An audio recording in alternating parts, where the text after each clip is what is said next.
first question I ask everyone is, what's your full name and how do you spell it? To me. Yeah. What's your full name, sister, and how do you spell it? Sister Lois Ann Wetzel, and my last name is spelled W-E-T-Z-E-L. So Lois is L-O-I-S. Yes. Ann with an E? Without an E. Without an E, you got to check. Yes. Yes. So, sister, tell me, you came when Mother Angeline was a novice. What inspired you to join the Sisters of the Age of Infirmity? Well, we had a home in Cincinnati, Ohio, and I was working there as a nurse's aide when I was in college. So I worked there on the weekends. And I got to know the sisters through working in the home. And then I came up to the Mother House a few times on a discernment weekend and really came to know those sisters in that way. And then after I graduated from college, I had studied biology. And at that point, I was thinking of changing over to nursing, but I didn't have the money at that point to go back to school to nursing. So I worked for 3 years in a blood center, and then I went and got a nursing degree. And then after I finished nursing, I entered the community. Wow. And what was it like being the first time? You remember the first time you met Mother Angeline? Well, in those days, Mother really wasn't walking around. And I entered in 1981, to give you a reference, and she died in 1984. So we would visit Mother up here in the White House. The whole group would come up of the novices. A lot of times for a feast day, we'd be invited up to come up and visit Mother. And Mother would be sitting in her chair. And one of the things we always did was sing Immaculate Mary, because it was her favorite song. And even though Mother wasn't speaking in those days, she really was very attentive. And she would look people in the face, and she'd look around at us. And when we were singing, she kind of would keep beat with her hands. But what impressed me was how gentle. She had a very gentle and refined face, extremely gentle. And she would kind of smile, and she would, keep hands as we were singing. And we would usually bring a little gift for her. And then the sisters that lived up here in the Mother House, they would give a little gift from Mother Angeline to us. So, but that was one of my first recollections, is how, she had a beautiful face, a very beautiful, gentle, and attentive face. Her presence, the way she would look at people. It spoke to me about who she was. Her infirmity couldn't take that from her. Talk about her. What was she like as an infirm? What was wrong with her? What did you suspect she was suffering from, etc.? Well, I suspected some sort of dementia, but I have no definitive diagnosis, but I think that probably what might have been causing the forgetfulness and her inability to speak at that point. And another thing that she would do, and I didn't think of it in these terms at that time, in reflection later, if she had anything, she was always giving it to you.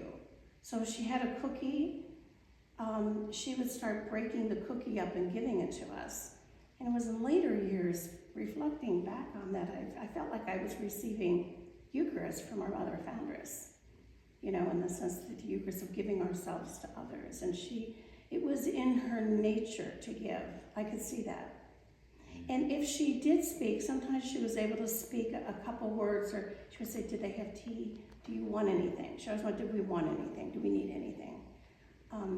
So even though I had heard the stories about how generous that she was, I could see it at that time in her life, because that had not changed. Were you here when she died, or were you? Yes, I was a senior novice at the time in the chapel, and I always felt so blessed that I was the senior novice whose employment was the chapel at that time, because we laid Mother out in the chapel in front of Our Lady of Lourdes statue, and we took care of the flowers all around. Of course, there was tons of flowers that were brought up here, and people gave her as gifts, and watering the flowers around her, she was in the casket, and it was really, it was a very privileged time. That's all I can say. To have been the senior novice at that time was very privileged. Do you remember the Requiem Mass? Was there many dignitaries that came from far and wide for it? Oh, yes.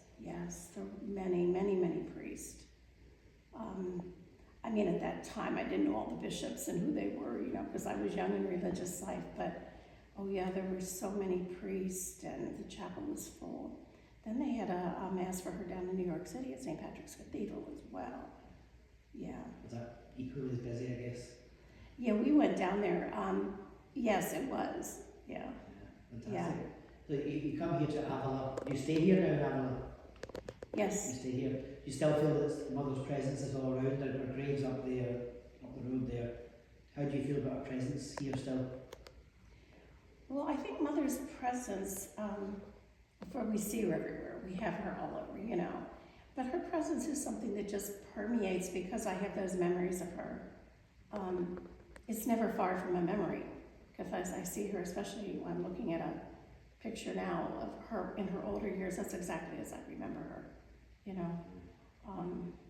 And I think especially in the mission of the sisters have carried on her mission, I think so faithfully, I would say, you know. Yeah. Talk about this room. What is this room we're in just now? Mm-hmm. What is this room we're in just now? What was it? When I came here, it was like the archive room. Yeah. Very similar to what you see now, except there were a few changes. Mother's desk, which is now up at the Heritage Center, that was here in the room. So they had brought some of the artifacts up to the Heritage Center, but yeah, this was the archive room. Yeah, and Mother Gabriel would go around, she told us the stories about everything, and now I wish we had her, you know, like a documentary she had done on, she could just tell you absolutely everything about every artifact in this room, you know. What's your favourite thing about Avila?